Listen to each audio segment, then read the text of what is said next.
আসসালামু আলাইকুম। আমি ঘুম থেকে উঠলাম, ওঠার পরে দিই এই গাড়িটা রাস্তায় আমার বাড়ির সামনে চাকা ব্রাস্ট হয়ে গেছে। তো যাই হোক, আল্লাহ তাআলা এই গাড়িটাকে রাস্তায় রেখে গেছে, নাহলে গাড়িটা একটুর জন্য খেতে চলে যেত। এই দেখেন টায়ার, মানে হুইল গাড়িতে লাগানো।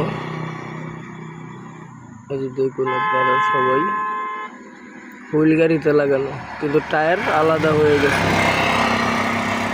তো যাই হোক, আল্লাহ তাআলা রক্ষা করেছেন অল্প কিছুটার জন্য, নাহলে গাড়িটা খেতে চলে যেত। দেখুন সবাই, এটা ঘটনাটা হয়েছে 40 বাজারের একটু আগে, গ্রামীণ ব্যাংকের সামনেই। দেখুন কি অবস্থা।